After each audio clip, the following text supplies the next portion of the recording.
Yuzo Koshiro. That's the answer to the question, why is Sonic 1 8-bit soundtrack so fire? Sonic 1 8-bit has a really good soundtrack for an 8-bit game. I'm not the biggest fan of 8-bit music, but I love the music in this game. Every track is both great for the zone it appears in, and a great song independent of the game.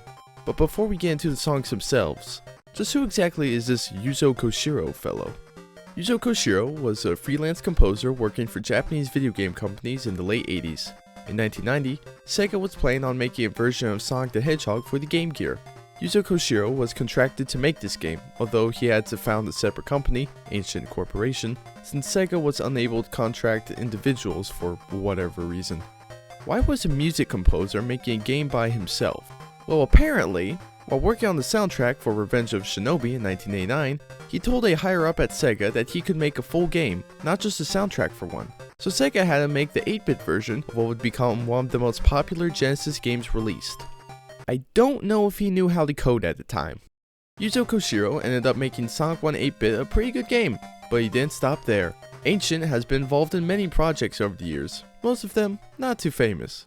If you've heard anything by him, you've probably heard Go Straight from Streets of Rage 2.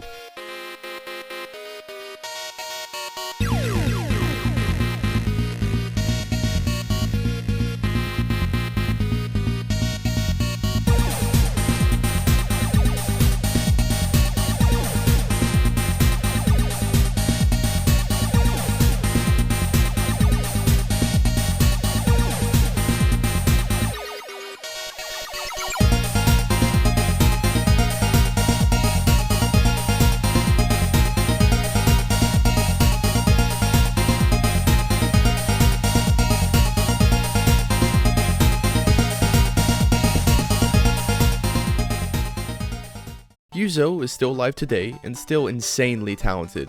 Go check out some of his stuff if you've never heard it before. You're in for a real treat. In Sonic 1 8-bit, Yuzo adapted a few of Masato Nakamura's tracks, but the majority of the game features original compositions. The only adapted tracks are the title screen theme, Green Hill Zone, and the Invincibility theme. The rest are just Yuzo showing off. The title screen theme is an 8-bit version of the Genesis track, as stated previously.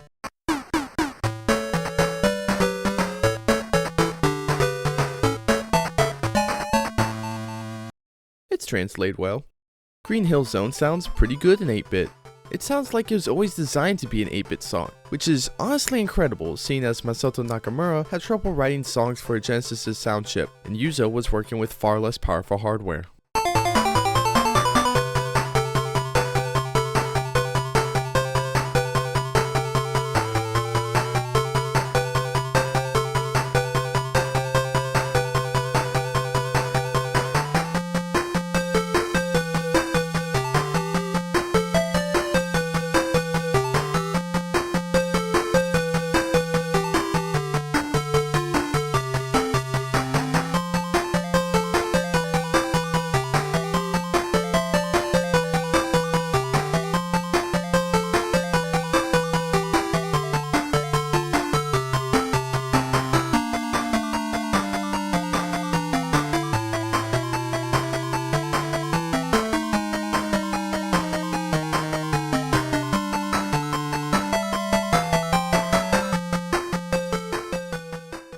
Bridge Zone is happy and upbeat, being more pleasant than Green Hill. It's perfect for a second level.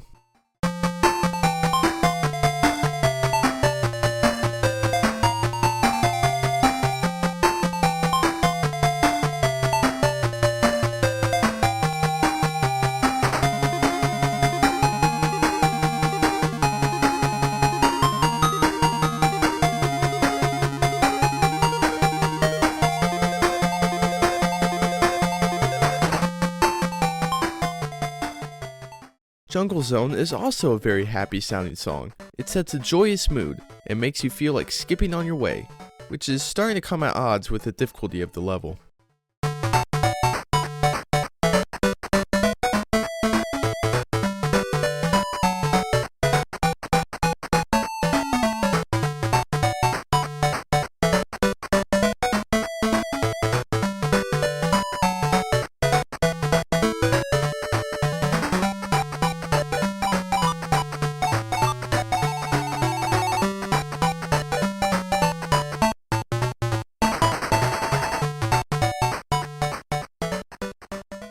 Labyrinth Zone is where things start to get real. Labyrinth is still very adventurous, but now there's a hint of danger in the melody where there wasn't before.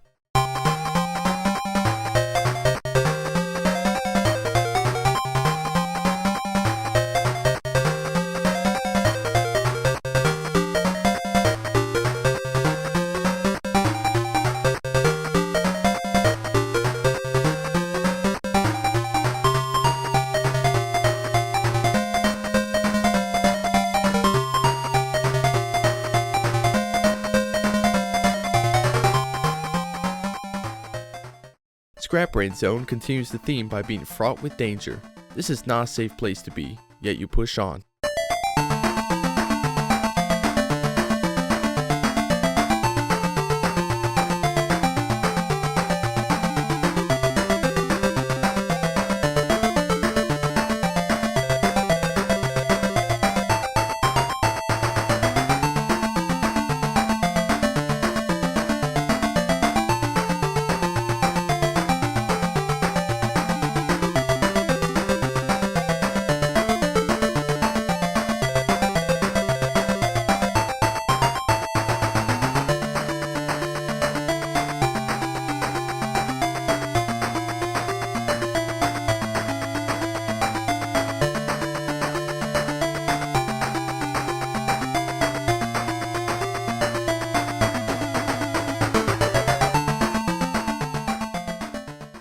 Skybase Zone ups the tempo and the peril. Interestingly, the song only plays in Acts 2 and 3, not Act 1. This is a way of telling the player that Skybase Act 1 is actually at the top of Scrap Brain.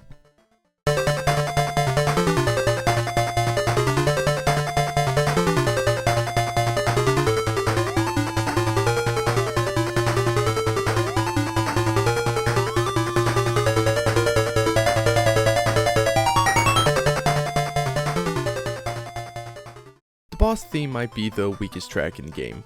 It's not bad by any means, but similar to the Genesis boss theme, it's basic. It gets the job done.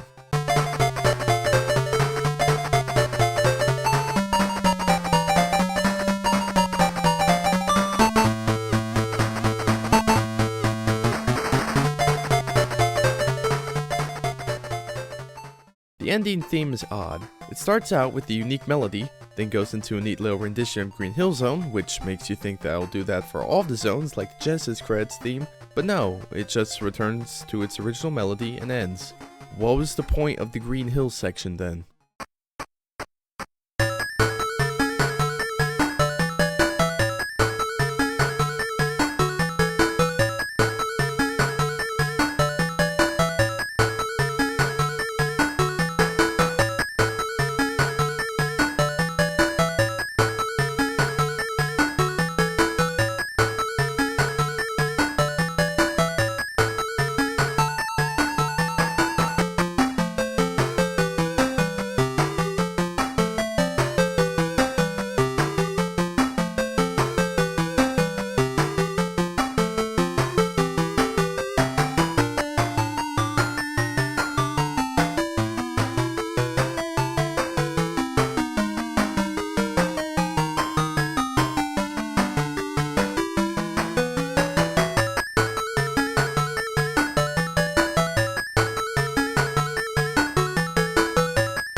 The special stage theme is happy and upbeat, but for some reason it's longer than any of the special stages themselves. It's impossible to hear the full track in-game.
The invincibility theme is the same melody as the Genesis original, but now 8-bit.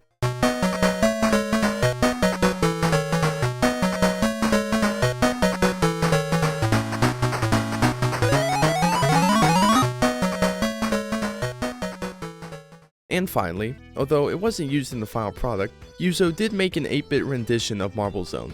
I'm glad we got Bridge Zone in the end, but still a good song.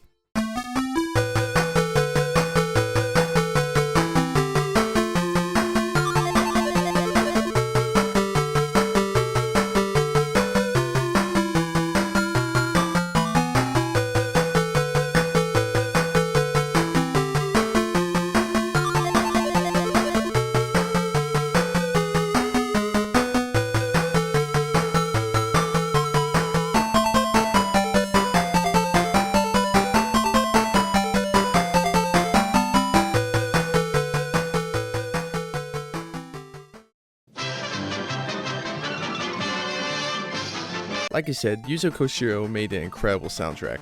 He is immensely talented, and I wish Sonic Team used him more often. Next Sunday, look out for Part 4 Miscellaneous. See you there. Like and subscribe, composers.